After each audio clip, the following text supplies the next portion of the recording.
everyone, welcome to the second lecture for week 6. Tonight you will need your learning objectives for this lecture. You'll need homework 6, you'll need your functional group sheet, and you'll definitely need your periodic tables tonight because we're going to be making some markings on them that will help you solve your homework problems. So you'll definitely need your periodic tables today. Okay, so today we are going to be spending our time talking about the 3 major types of organic chemical reactions. The 3 types are substitution, elimination, and addition. In this lecture we'll be spending all of our time on substitution, and then we'll do the other 2 in subsequent lecture parts. Okay, so today we're going to be talking about the substitution reaction. And what I've drawn on the board here is what's called the general reaction. All substitution reactions follow this same general reaction form. Here we have a carbon-containing compound. This is your organic compound here. And here we have a functional group that we haven't really spent a lot of time talking about. If you look on your functional group worksheet, you'll notice that there is an RX functional group, and it's called the alkyl halide. Remember from our discussion in lecture 6.1, a halide is an element that's found in group 7A of the periodic table. So fluorine on down are the halides. When you have an alkane or any organic compound that's bonded to one of the halides, that functional group or that type of compound is called an alkyl halide. Alkyl meaning carbon, halide meaning halogen, aka group 7A. Okay, so here we have our alkyl halide. That's going to be our organic reagent. And then here we have something different that we've not ever seen before. It's abbreviated Nu-, and this is what's called a nucleophile. A nucleophile's job is to attack something that's like a nucleus. Hence the name nucleophile. Phile means loving. Nucleo means nucleus. Another great label you can slap on a nucleophile is that it's positive loving. Remember that the nucleus of an atom is positive. Therefore, a nucleophile is something that loves positive charges. Positive charge lover, we'll call it. That's what a nucleophile is. As you can see, it has a negative charge on it. That's what makes it positive loving. Okay, so then it forms a new compound. Your organic substituent attached now to the nucleus, and the halogen, the halide, is going to be kicked off. So, we're not going to be getting this in depth into the actual organic chemistry of this reaction, but I just want to show you what happens because sometimes this makes it a little bit easier to understand. So this nucleophile has a pair of non-bonding electrons.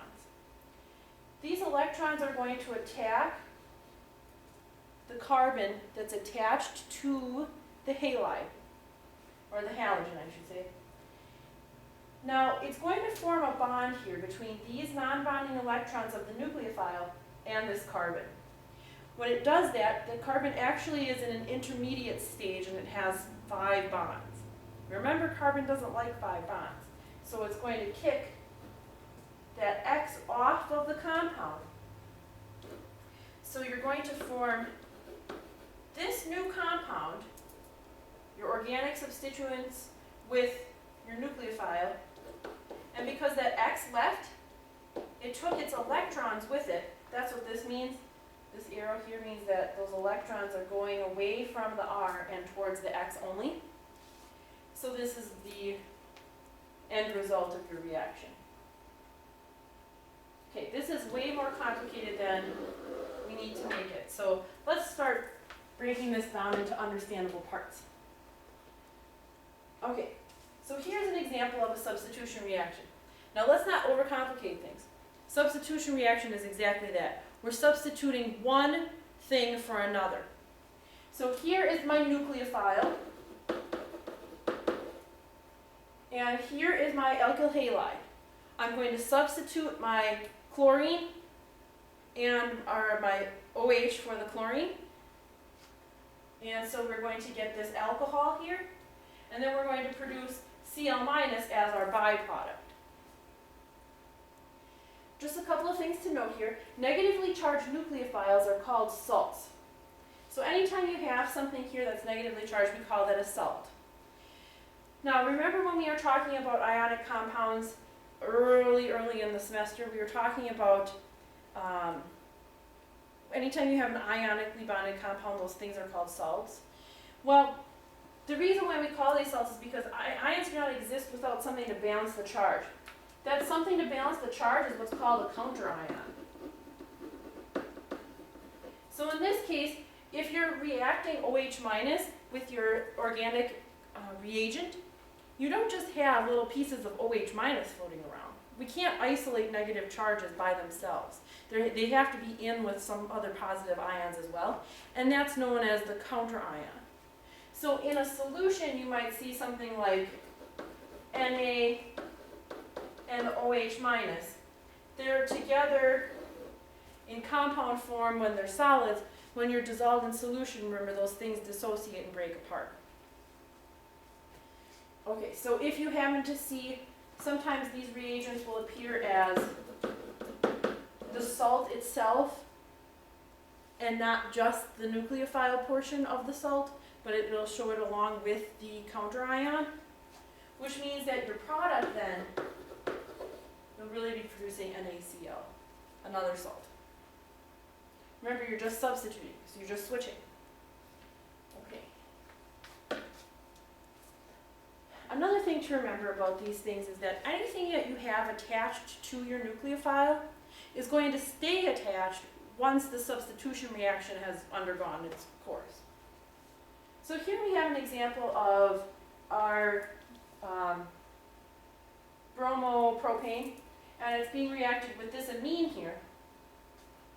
Now, when you're substituting your amine for your bromine in your compound, this is what you're going to produce. Here you have this nitrogen, it has 4 bonds. That's what gives it this positive charge here.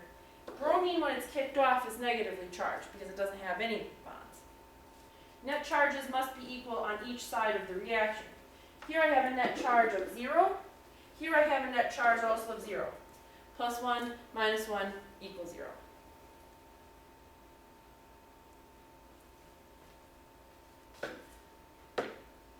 Another thing to note, if a nucleophile becomes positively charged and it has an extra H on it, an extra hydrogen on it, that H can be removed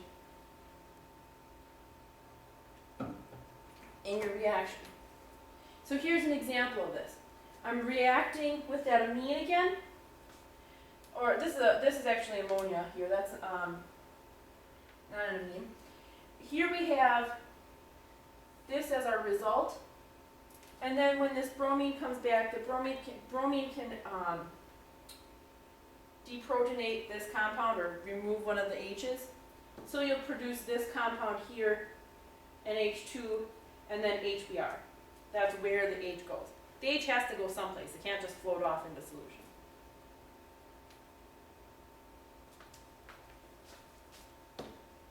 Okay, so how do you know if something has a charge? Well, I made this little table for you. Oh, I guess we can add one more type of compound here. If you have a halogen, if you don't have any bonds on your halogen, that has a -1 charge, and if you have one bond, it has a neutral charge. Okay, so these numbers are the number of bonds you have coming from any of these atoms, and that number of bonds is going to correspond to a charge. This is actually known as formal charge. I don't want to get into anything that complicated with you guys, so just make sure that you have this portion of the lecture notes handy when you are doing the last part of your homework, number 6. Okay. Don't make it any more complicated than this. Okay, so when we were talking about our general reaction, we had our alkyl halide plus our nucleophile, our new compound plus that halogen anion. This X has a special term. This is called a leaving group, for obvious reasons. The X portion of our molecule is what's going to break off. If this part of the compound does not break off of your carbon, you cannot have a substitution reaction, because otherwise that carbon will have 5 bonds. Remember, carbon cannot have 5 bonds. Therefore, if the leaving group doesn't leave, you won't get a reaction. Okay? So that's called the leaving group. I abbreviate that LG. Okay, so let's talk about the leaving group. If you take out your periodic table, I want you to make some markings on it for your reference.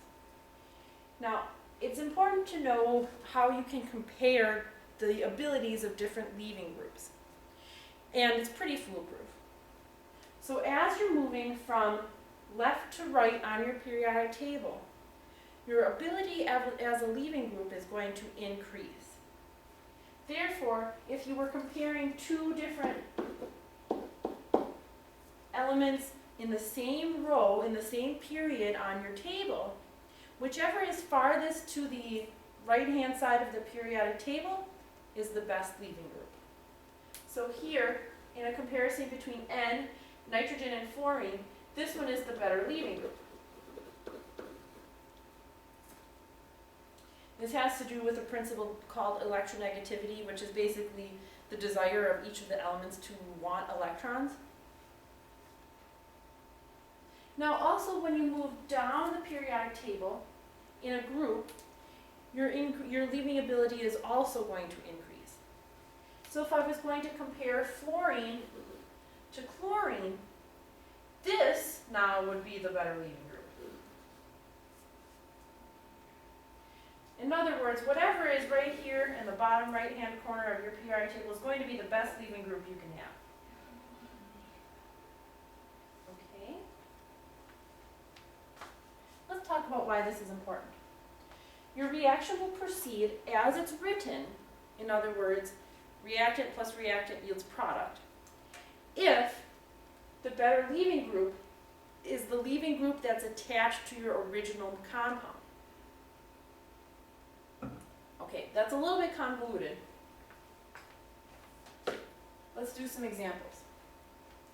Okay, here I have a reaction and I've written it out and predicted all the products and everything. And this is my leaving group here. This is my nucleophile. Look at your periodic table and tell me which one is the better leaving group. Is it chlorine or is it iodine? Whichever is farthest down in that group is going to be the better leaving group. Well, it's iodine, right? If iodine is the better leaving group, this is what will happen. You're going to get here, and then because this is still in solution, it's going to react again.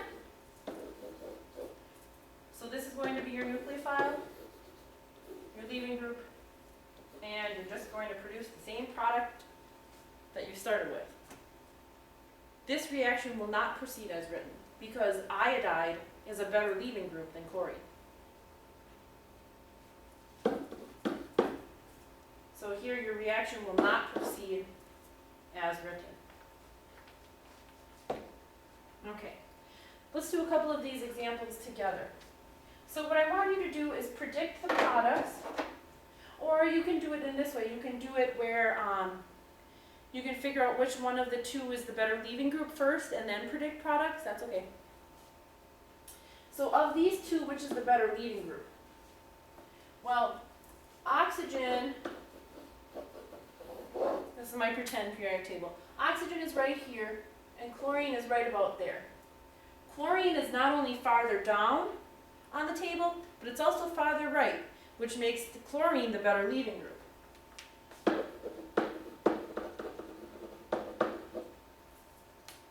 If your thing attached to your organic reagent is the better leaving group, your reaction will proceed as written. So then, this is what I will produce. This alcohol. Now, a lot of people ask me, Michelle, do I have to write this OH minus? Yes, you do. That is one of the products. So don't skip that just because it's not an organic product. Okay, let's compare these two. Which one is the better leaving group? Well, fluorine is up here and chlorine is here. Which of these two is better? Chlorine. So my reaction will proceed as written.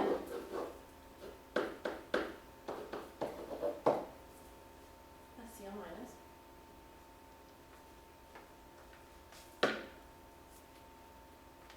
Okay, I want you guys to do these on your own and then come back and check your answers.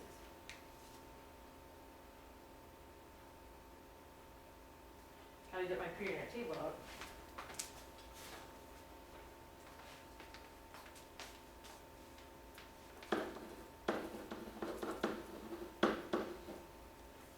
So this will proceed as written.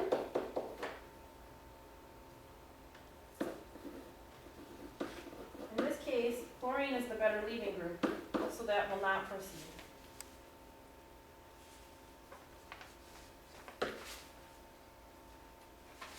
Here we have some more. I just said that chlorine was my better leaving group. So then this is what I produce. Now which one is better at leaving, O or F? F. That means we will proceed. Oh, that's kind of a wacky bond there, I apologize.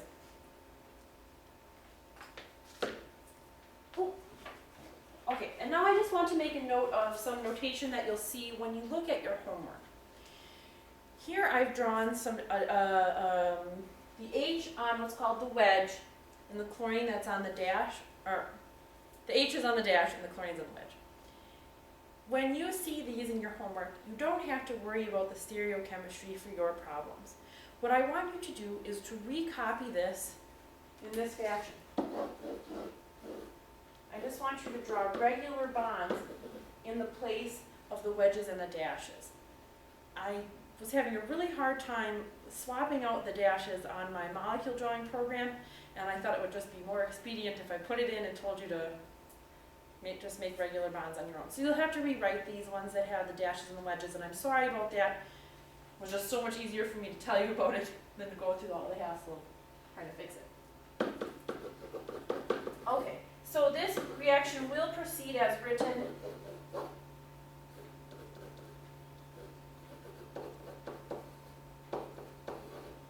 And here's what you produce. Now before, remember I showed you that you can actually deprotonate that H, or excuse me, that N with the chlorine. You don't have to show that.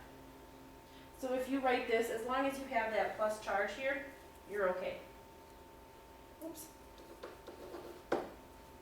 And you produce that chloride ion. And that's all there is to the substitution reaction for right now. Next up will be elimination.